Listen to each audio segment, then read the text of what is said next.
प्रिय छात्रों नमस्कार। आज हम आपको क्लास 10th लेसन 3 और वीडियो पार्ट इसका 5th होगा। आज हम आपको 3.1 एक्सरसाइज का पहला सवाल समझाएंगे और आप इसकी सहायता से इस प्रश्नावली के 6 सवालों को लगाएंगे। पहला सवाल क्या है? आफताब अपनी पुत्री से कहता है, 7 वर्ष पूर्व मैं तुमसे 7 गुनी आयु का था। अब से 3 वर्ष बाद मैं तुमसे केवल 3 गुनी आयु का रह जाऊंगा। क्या यह मनोरंजक है?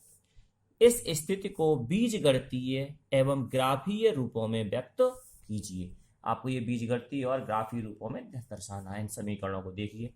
हम लिखेंगे इसमें, माना आफताब की वर्तमान आयु बराबर x वर्ष और उसकी पुत्री की वर्तमान आयु बराबर y वर्ष। 7 वर्ष पूर्व, जब हम पूर्व लेते हैं तो संख्या को घटाते हैं, तब 7 वर्ष पूर्व आफताब की आयु बराबर x - 7 और उसकी पुत्री की आयु बराबर y - 7। तो प्रश्नानुसार शर्त के अनुसार उसने कहा है कि आपकी जो पहली शर्त थी 7 गुना था, तो आपका x - 7 is equal to 7 into y - 7। 7 के अंदर गुणा कर दीजिए तो x - 7 is equal to 7y - का 49। इसके बाद देखिए,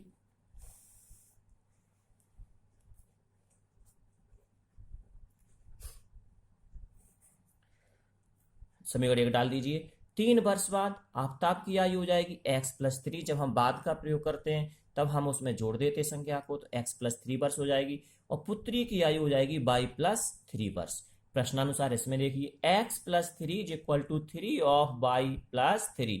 उसने उसमें स्थिति में कहा है कि दूसरी स्थिति इसकी है, तो x + 3 is equal to 3 of y + 3। Solve कर लीजिए, 3 के अंदर गुणा कर दीजिए। x + 3 is equal to 3y + 9।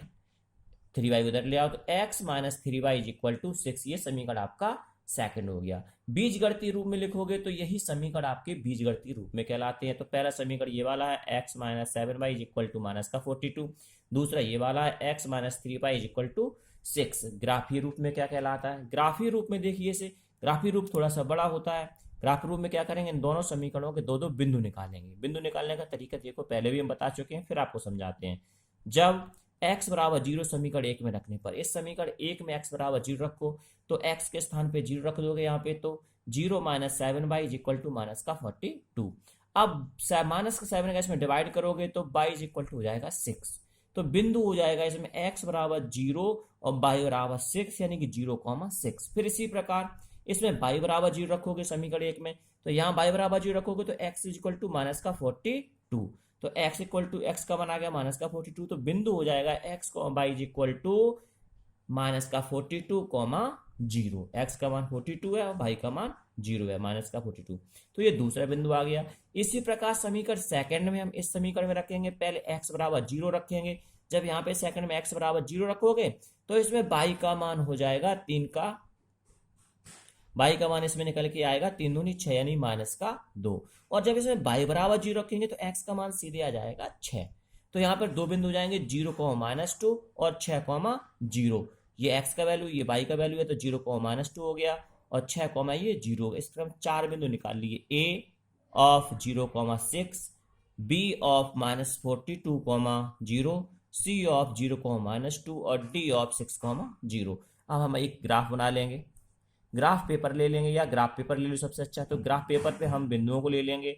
चूंकि बिंदु हमने यहाँ पे प्लस दिशा में, हमने एक्स अक्ष की धन दिशा में 10, 20, 30, 40, इधर माइनस के 10, 20, 30, 40, वाई अक्ष की दिशा में 10, 20, 30, 40 और वाई की निगेटिव दिशा में 10, 20, 30, 40 ले लिया। बिंदु पहला है 0,6। 0,6 का मतलब हुआ ये बिंदु हमारा वाई अक्ष पे होगा, एक्स का मान नहीं चलेंगे, ये 6 होगा, यानी कि 10 से पहले होगा। ये बिंदु हो गया a 0,6। बी बिंदु है आपका -42, 0। तो -42, ये 40 है, इसमें तो आगे बढ़ा दिया, -42, 0 हो गया। तो ये बिंदु जाएगा -42, 0। तो ये जाएगा -42, 0। सी पॉइंट होगा 0, -2। तो ये 0, -2 यानी कि वाई अक्ष की निगेटिव दिशा में जाएगा, तो 0, ये हो जाएगा -2। ये बिंदु हो गया सी। और डी बिंदु हो जाएगा आपका 6, 0। ये एक्स अक्ष की धन दिशा में हो जाएगा, ये तो जाएगा 6,0। पहले हमने ए और बी को मिलाते हुए रेखा खींच दी, फिर हमने सी और डी को मिलाते हुए रेखा खींच दी। इस प्रकार से ये दोनों रेखाएं हमारी ग्राफीय मेथड कहलाता है। इसी प्रकार आपको प्रश्नावली 3.1 के और जो सवाल हैं वो हल करने हैं। धन्यवाद। मेरे चैनल को सब्सक्राइब करें।